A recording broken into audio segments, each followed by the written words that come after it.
Star మాలో ప్రసారమవుతున్న గుప్పెడంత మనసు serial అయితే సక్సెస్ఫుల్గా రన్ అయిపోతుందన్నమాట. సో చాలా ఏళ్ళుగా కొనసాగిన ఈ సీరియల్ త్వరలోనే శుభం కార్డు పలకనున్నారు. ఇక ఆ సీరియల్లో రిషి వసు జోడికి అయితే చాలామంది ఫ్యాన్సే ఉన్నారనమాట. సో ఫ్యాన్స్ అయితే వాళ్ళిద్దరిని మిస్ అయిపోతున్నారు.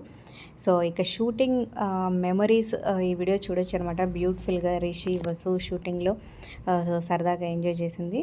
సో మరి వీళ్ళిద్దరిలో ఎవరు మీరు మిస్ అవుతున్నారని కింద కమెంట్స్ రూపంలో తప్పకుండా తెలియచేయండి. ఇక రిషి అయితే ఆల్రెడీ తెలుగు మూవీ చేస్తున్నాడు. అలాగే ఇంకో కొత్త మూవీని కూడా అనౌన్స్ చేసి అందరికీ సర్ప్రైజ్ ఇచ్చాడనమాట. సో మరి వసు మరో కొత్త సీరియల్తో మళ్ళీ మన ముందుకి రావాలని కోరుకుందాం. మరి ఈ సీరియల్లో మీరు ఎవరు మిస్ అవుతున్నారు కింద కమెంట్ చేయండి. అలాగే ఒక లైక్ చేసి మా ఛానల్ని ఎంకరేజ్ చేయడం మర్చిపోద్దు. మరిన్ని అప్డేట్స్ కోసం సబ్స్క్రైబ్ చేసుకుని పక్కనే ఉన్న బెల్ ఐకాన్ ప్రెస్ చేసి ఆల్ అనే నోటిఫికేషన్స్పై క్లిక్ చేయండి.